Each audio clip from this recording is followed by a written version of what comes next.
Good morning and welcome back to Sports Insight 757 with Jay Lee. And as promised, I am joined with Greg Bicouvaris, Newport News native and host of the Sports Scene. You can catch that on 100.1 FM, 1010 AM, and 96.9 FM, Saturdays at 10 a.m. The host of Sports Scene, Greg Bicouvaris, how are you this morning? Good morning. Happy Saturday, Jay Lee. Oh, happy Saturday to you as well, and thank you for joining me. And could you give the listeners some of your background because you've done a lot in TV, on radio, you've been in the media industry a lot. So could you give my listeners a little bit of your background? Yeah, it's definitely been a mix. It started off at George Mason University doing college radio and also doing a TV show there that was actually shown on Media General Cable, which is now evolved into different cable systems. And Northern Virginia is a big air as far as a lot of population. It's just a big area in general. But no, I cut my teeth in college radio, cut my teeth in college TV, wanted to do on air a lot back then. But as I've evolved, on air, behind the scenes, radio and TV. Since February of 1992, we do an interview show at Newport News called Sports Highlights on the Newport News School System channel. And I've done Sports Scene when I worked for the Redskins owned station in Virginia Beach, Red Zebra, and of course evolved, as you said, to WPMH. But my on-air style has always been primarily interviews and guests. I've always liked doing that, whether it's golf shows or different specialty shows. Regardless, I just prefer doing the guest style, kind of like what you're doing with me right now. You learn more with guests. I've done a lot of shows where you just take calls randomly as well, and you never know what you're going to get into. But I've interned at WCBS Radio in New York, and that kind of evolved into me being a network stage manager for CBS, Fox, ESPN, over the years, HBO as well. So, you obviously you've been so involved in the media that it's kind of evolved, and now you're doing on-air stuff. You're placing buys for companies and whatnot. So you're definitely familiar with the media. So can you kind of tell me what the hell happened with this Bishop Sycamore thing with ESPN? Yeah, that was unique, and I'm still learning too because it just kind of happened just recently, as you know, a few weeks ago. And that's one school that kind of fooled everybody. It just was almost like April Fools in the summer to get a national platform game like that on ESPN against a high-level school like IMG, which is basically a college preparatory. Some of the best players in the country go to that school for that reason. And to put it in better words, they were ghosted. I believe network TV was ghosted. Paragon, who was one of the parent companies involved, but ESPN does a great job overall. They got so many layers they got to deal with, hundreds of thousands of hours on different platforms. That game, Jay Lee, I think just fooled everybody, caught them off by surprise. Maybe they took it for granted because they've been doing these games for years.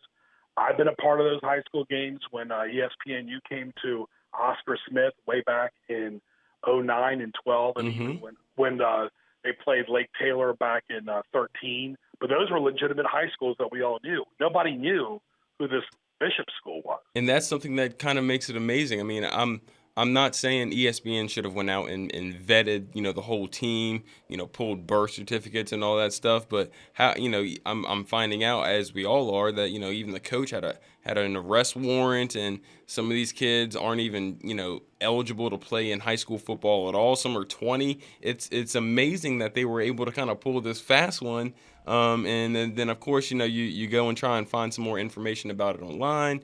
You don't really see too many ESPN articles. So they're not really trying to, jump on that and say, yeah, we kind of messed up. They're kind of, seems like they're kind of let it like sweep underneath the carpet. So that really did amaze me. Yeah, I worked with one of the announcers that called the game, and I'm sure he was. Yeah, that could be a long 2 hours of programming, as you know. I mean, that can be really awkward.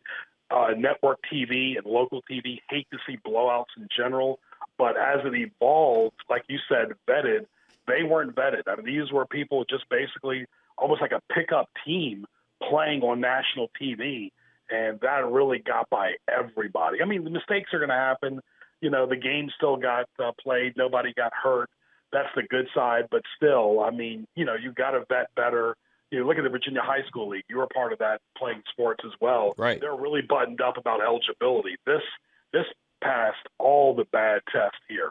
Well, it's so interesting. I mean, the timing of this is kind of unique, being that I just seen this documentary on Netflix. It's this untold series about the. Are you familiar with the Dansby Thrashers? I've heard of them. Yes. Yeah, Yeah. so essentially they were, a UHL team that was getting, mob ties or mob money, if you will. There was essentially money laundering going on, but it also happened around the time that there was an NHL lockout, so they were getting good players. They were getting, fans scalping tickets outside of their event just to get in and see the Dansby Thrashers, which ultimately, didn't even have a farewell. They just got shut down, by the FBI. It's so I see so many parallels in in the situation. But the ones that I didn't see were some of these dudes having, be too old to play the sport or at that level. The coaches having all these felonies and whatnot, all this crazy stuff. But I was able to relate that to that Dansby Thrasher situation. It's so similar. Yeah, when we prepare for a football game, you do a lot of research. I mean, it's basically you get the offense, the defense, the strengths, the weaknesses, what you did against that team last year. Those are the basics. What you do in third down conversions. I can only imagine the announcers talking to these coaches that they're not dummies. I mean, they're savvy. They know what's going on, and they probably had to feel like something is not right here. And as the warm-ups were going on, as the first quarter evolved, people are going back and watching this, and really was just totally trick or treat on national TV. And I've been working a lot of network games over the years as a stage manager primarily, and some situations are not always ideal as far as the playing field or the atmosphere, regardless, COVID or no COVID. But this totally just fooled everyone. All right, so making a seamless transition because I want to get your thoughts on this Cam Newton situation as well with Bill Belichick. Bill Belichick says that Cam Newton's release had nothing to do with his vaccination status, but we're seeing these COVID situations pop up so much. And if you watched last year, I know some people didn't really want to watch the NFL games last year. COVID played a big part. I mean, there's dudes missing week after week. With this COVID situation, you would almost prefer them have an injury because they can kind of, bounce that and tough that out versus the COVID thing. You're guaranteed out for a certain amount of time. And being that, the vaccination thing is playing such a big role with, Cam Newton, some of these other NFL players, do you think that was something that had to do with Cam's release? I think it's several factors. I've seen Cam play in person when he played against Washington several years ago. He was a younger guy back then, strong, durable. But it goes back to 19 and really his years at Carolina, Jay Lee, is that he's a warrior. He puts his body out there first, like a shield. He's gotten concussions before.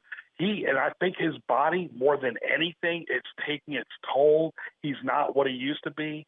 Yes. Now, here's the thing about the vaccines. You're seeing more and more in the NFL saying you need to get a vaccine. The employees, the Nationals, Boone, one of the senior administration guys, he stepped down because he did not want to get vaccinated. His son manages the Yankees, as you well know.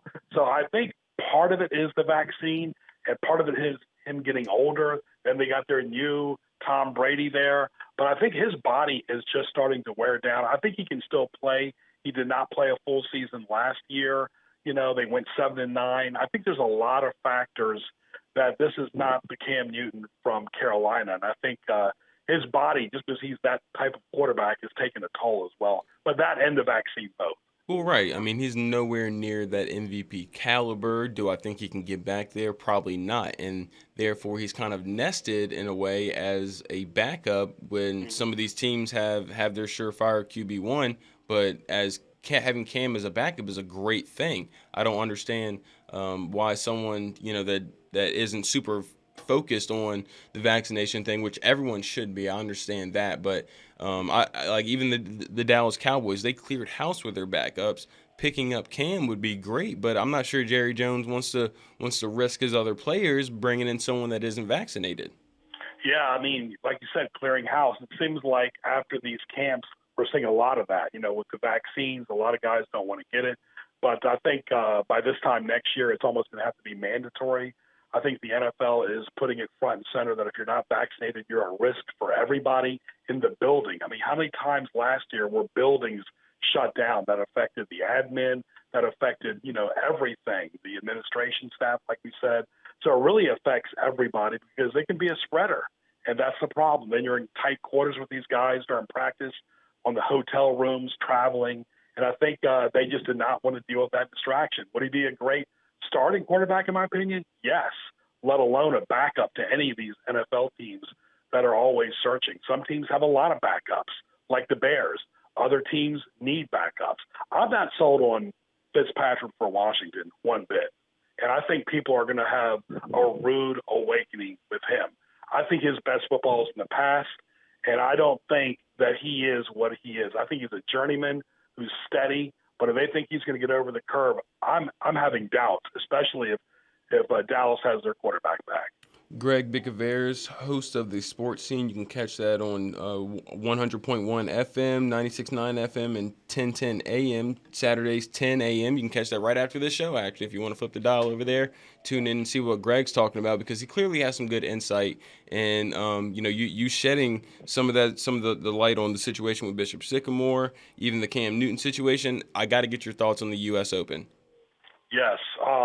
What a great match we both saw recently this past Wednesday night with Sloane Stephens and golf. Golf has got a lot of potential, got a lot of upstart, but she's going to have to evolve like anybody else does. Women's tennis especially, Jay Lee, they peak at a young age. Now, forget Serena and Venus. These two girls are the two best of all time, in my opinion, 1 and 2. That's just my opinion. I think Serena's the best overall of all time. I think Venus is right there at number 2, right there with Steffi Graf, But golf, I think, is just going to take time. She needs to get physically and mentally stronger. I think she will. But she's facing savvy veterans that have won U.S. Opens, that have won past tournaments. And she's got to find out what her favorite surface is, what her favorite strokes, not worry about the crowd and the distractions, because at a young age, your mind can wander. I play tennis. I've been ranked in the state. You think about everything sometimes except for the match. It can really be a roller coaster. So I totally feel for golf. Well, I mean, we're seeing that in some of these other players as well. I mean, obviously Naomi, she's headline, some of the other things going on outside of the tennis court. But, even on the court, there's guys playing a mental game. Statipas, or how do you say? It's a Greek name, so I know that. So Tsitsipas. Yeah, that's it. He's taking these long breaks. I'm telling you, nobody takes these type of long breaks. I mean, the NFL gets a few minutes for halftime. College a little bit longer, but one-on-one, that can affect the entire schedule of TV. Obviously, he's doing it, and he knows what he's doing because he's done it so many times before. And as a tennis player myself, I don't think it's fair. And there's no rule against it, so therefore you can kind of see his side of it. But then when you look at the opinions of the players and the people watching the game, the collective is saying, no, this is too much. This is something that moving forward we need to put a limit on, a time limit on. So, but granted, at the same time, he's number 3 in the world. He's climbing. He's running through the U.S. Open, almost in straight sets in some cases. So it's kind of hard to not want to, hear him out and side with him. But, he said until they change the rule, I'm not breaking anything. So I'm not sure why everyone is so upset. Yeah, the one thing I'm amazed by, because I play tennis, like I said, is the changing of shirts. I mean, your shirts are soaked and wet with humidity, sweat, just being out there. And I'm surprised some of these guys, that can be a weight, Jay Lee, on your body. Change the shirt more often. These guys can afford any shirt in the world.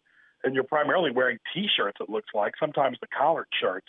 But change the shirt, too. And I think that's a big part of it. Change your socks if you have to. Use the towel more often. Stay hydrated, all the basics. And you do get a break in tennis at least every odd game, So, you have plenty of opportunities for breaks. Now, if he's got to go to the restroom, that's a totally different story. You have no idea what a person's body is going to be like during the course of the match. Did he eat too late? All these can be factors. But regardless, it's a mind game. Tennis is a total mind game. And Tsitsipas is definitely doing that right now. Well, Tsitsipas said that, he needs time to take his, change his shirt and, use the bathroom and all this stuff. And the time it's taken us to have this conversation right now, I've already changed clothes 5 times. I don't know if you could hear anything. You can hear my hangers clanging around in the background, but I've already changed shirts 5 times, and it's been about 10, 15 minutes. So I don't think it warrants an 8-minute stoppage to change your shirt, use the bathroom. But he says he wants to feel comfortable, and then as soon as he did that Thursday or Wednesday night, he came back out and won the next set. Excuse me, what a tongue twister. Won the next set 6-0. So, clearly what he's doing is working. It's just, we got to find some middle ground to keep the fans and the players happy. I don't think that would work against Nadal. He's more high strung. He's got Tomas Muster from the past, Connors, McEnroe. Look how much McEnroe has erupted. People don't know who John McEnroe is when he played. He would yell and scream all the time. This is not fair or whatever. So this is definitely he's definitely got a strong game here, and I think he's using that to his advantage. But the mental game in tennis, like in all sports and all of life, is really important. He's using that, and the players are like biting on it, and they're really they don't know what to do. I think they're stuck in neutral there, Jay Lee. Well, that makes a lot of sense, and they got to find some middle ground. I'm assuming they'll talk to the Grand Slam directors and all that, and kind of figure out how they can get this right moving forward, because it is taking attention away from the actual game. Greg Bicouvaris hosts a sports scene. It's available on TuneIn.com. It's heard Saturday at 10 a.m. on 96.9 FM, 100.1 FM, and 1010 AM. Greg, I appreciate you joining me. If you want to find out some more about him, because like I said, he's done a lot with the media. He's going to continue to do a lot with the media. Check him out at GJBTV.com. That's GJBTV.com. And Greg, I appreciate you, and I look forward to doing this again, if you will. Yeah, and Jay Lee, let me just say, too, for you, congratulations to you, what you do in your radio show and doing sales as well. And a lot of people on air, and myself included, it's important to evolve, to do media buying, to evolve into radio, TV, different forms of advertising. Don't pigeonhole yourself, because a lot of on-air people think, I'm just going to do on-air. And guess what? They lose their job. They have nothing to fall back on. So the more you can do, if we can affect one high school or college listener right now, the more you can do in all aspects of media. If you can, I don't expect everybody to be a camera operator, but do some type of production on air, what you're doing with your show, the more marketable you are. And as you grow, as I was once told, your contacts will grow as well. Greg, very well put, very well said, and you've actually inspired me to get out and go clean up myself, and I'm gonna go get on TV here soon. I'm gonna go get me a nice 3-piece suit, and hopefully you'll place a media buy for my show one day on TV. Very good, my friend. All the best to you, and enjoy the rest of this Labor Day weekend. All right, Greg. Thank you very much, and you have a good weekend as well. All right, we'll be right back with more Sports Insight 757 with Jay Lee. We got to pay some bills.